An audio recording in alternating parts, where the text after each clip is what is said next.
का नेचर क्या है। तो दोस्तों हमेशा याद रखना है, जो profit and loss appropriation account होता है, जो भी हमारा profit and loss appropriation account होता है, उसका जो नेचर होता है वो नाम मात्र खाते का होता है, नॉमिनल अकाउंट, जिसको हम बोलते हैं नॉमिनल अकाउंट। तो जो profit and loss appropriation account है उसका जो नेचर होता है वो नॉमिनल टाइप का होता है। इसका नेचर कैसा होता है? नेचर जो है इसका, profit and loss appropriation account का जो नेचर है, कैसा नेचर होता है? Nominal account. Nominal account, nominal account क्या बोलता है? नॉमिनल अकाउंट बोलता है कि जितने भी एक्सपेंसेस हैं और लॉस हैं, जितने भी एक्सपेंसेस है और लॉस है, उन सारे को हम करेंगे डेबिट। जितने भी एक्सपेंसेस और लॉस को सारे के सारे को हम क्या करने वाले हैं? डेबिट। और जितने भी हमारे प्रॉफिट है और इनकम है, इनकम उनको हम करने वाले हैं क्रेडिट। तो सिर्फ profit and loss appropriation account का एक छोटा सा कंसेप्ट होता है। वैसे अकाउंटिंग में हम अगर यदि देखें तो 3 टाइप्स के अकाउंट्स होते हैं, जैसे कि मैं बात करूं personal account, real account and nominal account.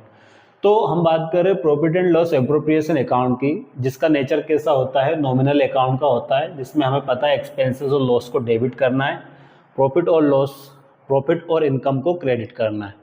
इसी बेस पर हमारा सारे का सारा जो profit and loss appropriation account है, सारे का सारा कंप्लीट होने वाला है। तो नॉर्मल सी बातें हैं, सिर्फ इसका जो नेचर है किस टाइप का होता है? नॉमिनल टाइप का।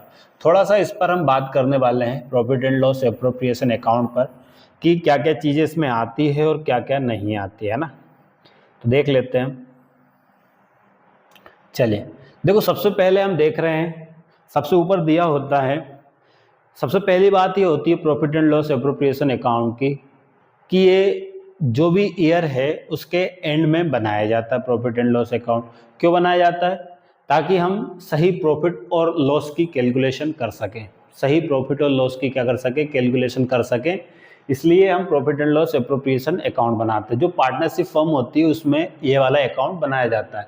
तो profit and loss appropriation account for the year ended, जैसे मान लीजिए मैं यहाँ पर डेट डाल देता हूँ 31 मार्च, कुछ भी डेट डाल सकते हैं, जिस भी ईयर का होगा उसकी लास्ट डेट हम यहाँ पे मेंशन कर देंगे, 31 मार्च 2026 ही मान लेते हैं, चलो ठीक है। तो ये हमें दिया हुआ है, ठीक है, लास्ट में बनाया जाता है ये वाला अकाउंट। इसके बाद इसमें दिया हुआ है सबसे ऊपर यहाँ पर profit and loss account, net loss for the year. तो अभी हमने देखा इस अकाउंट का जो नेचर है वो होता है नॉमिनल अकाउंट, और नॉमिनल अकाउंट बोलता है कि all expenses and losses are debit. सारे के सारे एक्सपेंसेस और लॉस को हम डेबिट करने वाले। तो यहाँ पर देखो, to profit and loss net loss for the year, मतलब जिस ईयर में लॉस हुआ है उसको यहाँ पर हम पुट करने वाले हैं।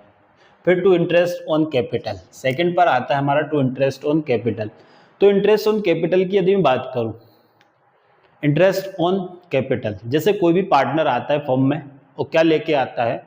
कोई भी पार्टनर यदि आएगा फर्म में तो वो कैपिटल लेके आता है, तो फर्म उसके बदले उसको उसकी कैपिटल पर इंटरेस्ट देती है। तो फर्म जो है अपने पार्टनर को इंटरेस्ट दे रही है, जो फर्म है वो अपने पार्टनर को क्या दे रही है? इंटरेस्ट दे रही है। तो फर्म के लिए एक प्रकार से इंटरेस्ट देना एक्सपेंसेस हुआ, है ना। तो सारे के सारे एक्सपेंसेस को हमें डेबिट करना है। जैसे यहाँ पर सेकेंड एंट्री में लिखा हुआ to interest on capital, interest on capital. तो इंटरेस्ट ऑन कैपिटल फर्म के लिए एक्सपेंसेस होता है, इसलिए मैंने उसको यहाँ पर क्या किया हुआ है? डेबिट किया हुआ है। जैसे 2 पार्टनर्स है ए और बी, है ना, उनका अमाउंट यहाँ पे हो जाएगा।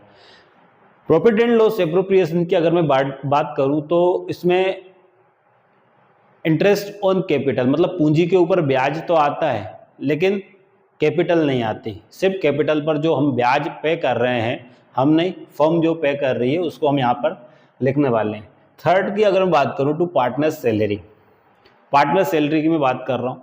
तो पार्टनर सैलरी भी फर्म के लिए एक प्रकार से एक्सपेंसेस है। जैसे कोई बिजनेस है, वो बिजनेस यदि अपने एम्प्लॉय को या फिर अपने पार्टनर्स जो भी उसको चलाने वाले व्यक्ति हैं उनको यदि किसी प्रकार से सैलरी पे कर रहा है तो उसके लिए एक प्रकार से एक्सपेंसेस ही होता है, और सारे के सारे एक्सपेंसेस को हम करते हैं प्रॉफिट एंड लॉस अकाउंट में डेबिट करने वाले हैं। तो डेबिट किया है, यहाँ पे कोई भी ए और बी पार्टनर हो सकता है। फिर इसके बाद कमीशन की बात कर रहा हूँ, तो कमीशन भी फर्म के लिए क्या होता है, एक्सपेंसेस ही होता है, कहीं ना कहीं एक्सपेंसेस ही होता है। इसको भी क्या किया हमने, डेबिट किया हुआ है ए और बी। इसके बाद मैं बात कर रहा हूँ इधर, ये वाला जो साइड होता है हमारा डेबिट साइड होता है, और इसको हम बोलने वाले हैं क्रेडिट साइड। तो अब क्रेडिट साइड की मैं बात कर रहा हूँ। क्रेडिट साइड हमेशा हमारी फर्म के जो भी प्रॉफिट होते हैं उनको लिखा जाता है क्रेडिट साइड। इनकम और प्रॉफिट को हम क्रेडिट साइड लिखते हैं profit and loss appropriation account में। तो by profit and loss account net profit for the year, net profit की मैं बात कर रहा हूँ, तो यहाँ पर हमने प्रॉफिट को मेंशन किया हुआ है, फिर इसके बाद bye interest on drawing. Interest on drawing क्या होता है, सिंपल सी बात है, जैसे मैं देख रहा हूँ यहाँ पे कोई भी पार्टनर यदि अपने पर्सनल यूज़ के लिए फर्म से पैसा विड्रॉ करता है, कोई भी पार्टनर यदि अपने पर्सनल यूज़ के लिए फर्म से पैसा विड्रॉ कर रहा है तो वो उसके लिए क्या होगा, ड्राइंग होगा।